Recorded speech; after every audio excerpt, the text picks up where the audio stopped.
You just get a letter from an attorney and it tells you that you owe a balance of $16,000 on an auto loan. What do you do next, right? This is a common situation that happens to a lot of people who just get a repossession. Now, scary part is the letters from an attorney, but the bright side is that every single law in the FDCPA now transfers onto the attorney because they become the debt collector, if you didn't know. And to further demonstrate this, I'm going to show you actual behind the scenes of what I would do when a client receives this letter from one of my clients who just got one today. So let's go into that, and then I'm going to explain to you exactly how I would approach this. So then you guys can do this on your own. So here we go. That an attorney sent my client today. Well, he told me today, but he got it a month ago. So what it says is, to whom the creditor is owed, Mercedes-Benz Services LLC, right? So right here you'll see Ron Sturm LLP. So this is apparently the attorney who's sending him this letter.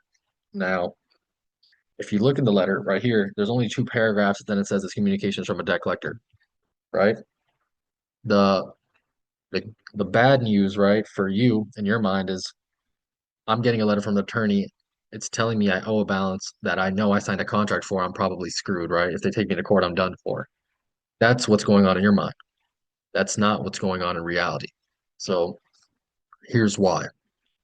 Since the debt collector becomes the attorney, since the attorney becomes the debt collector, every single loan the FCRA gets immediately transferred over to them.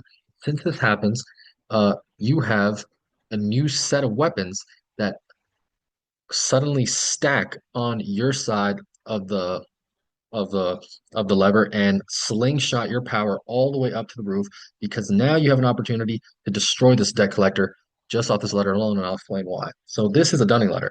This is the first letter they sent to a client, and since he got this letter, they have 5 days from this day to send all the requirements that are supposed to be in a Dunning letter under 15 USC 1692G. Now, let's break this down and go over what violations that they broke and how we're going to use this to set him free from this debt. And here's exactly how I'm going to do it tomorrow. So right here in 1692G, if you don't know, this is the law for debt collection. Normally on the first round, whenever you first get a letter from a debt collector, they're either supposed to say this in that letter or within 5 days from it. Most of the times, they don't do it, especially lawyers, because they try to use these deceptive tactics to trick the consumer. And I'm going to show you how they try to trick him, and then I'm going to show you how we're going to kill them. So number one is they said they followed everything right in the first half. Uh, who the debt's owed to? They said the creditor's name. They said the balance for, and they gave the account number.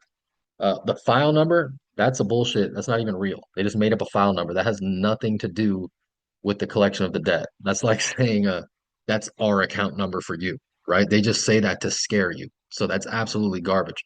So they just used the first part of 69.2G, which was the creditor's name and the balance. What they didn't do was they didn't tell him that he could dispute the debt. They didn't tell him that he has 30 days to request verification to confirm this debt. They didn't tell him that 30 days dispute within 30 days, it has to be within 30 days to request verification. And that's pretty much it. They're supposed to give you a notice and an opportunity to dispute this debt or any part of the debt before they claim that you owe it. What they did was they just said you owe it. You could either pay us by phone or you could pay us by the go on our site and resolve the issue that way.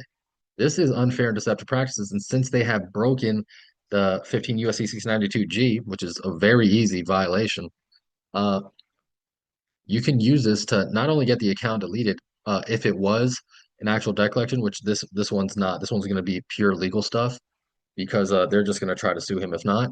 But this is how that we're going to use this to destroy them in court. Now, I'm not saying you can just do exactly what I do and do it in court. It's more technical than that. But what I'm saying is this: if you just pretty, what we're going to do is this.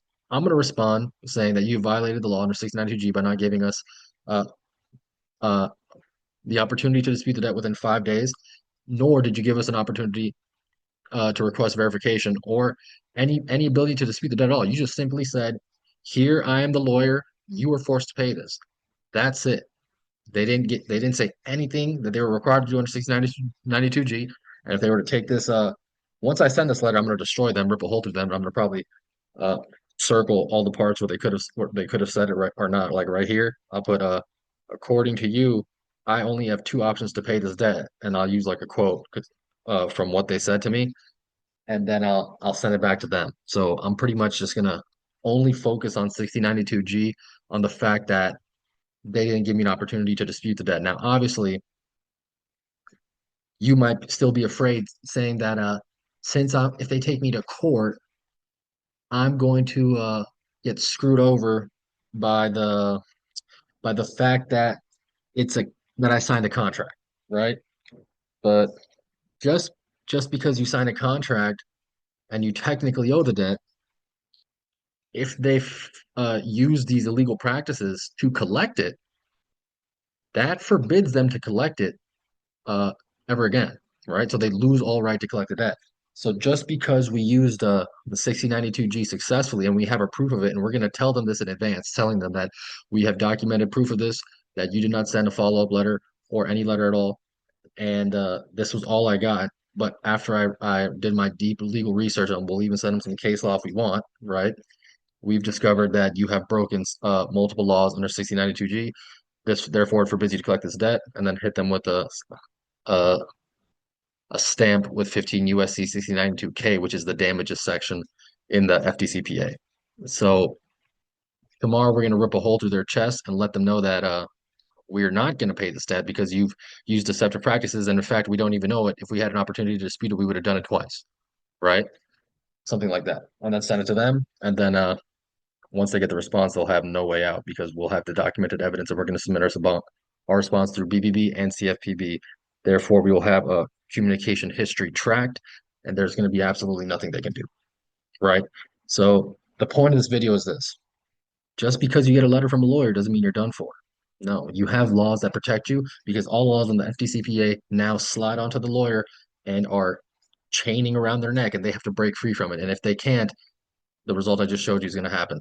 So if you want to fact check me, right, I'll put it like this. This isn't legal advice. This is facts. Look up 15 USC 6092G law broken court case, right? Just type that in Google, see what you find. You'll find a series of cases that where the debt collector loses, uh they'll lose the case. So when this happens, you could even research this too. What happens when a debt collector violates the FDCPA? Are they allowed to collect the debt? The answer is going to be no, right? Look this up first before you try to go hound me or anything, and then see the facts because everything I say is factually proven. And now that I essentially just showed you how to destroy a lawyer who is now a debt collector to trying to take $17,000 from you, essentially, you don't really have to pay it because you just prove the facts and destroy them and use this evidence in court. Now you have to make sure you have this evidence before they try to sue you because if you do not respond accordingly and thoroughly and clearly, uh, showing them exactly what I just told you, they'll still try to go forward and take advantage. But if you know what you're doing and you word your letter correctly, which is going to be not a, you don't have to do a debt validation letter at this point.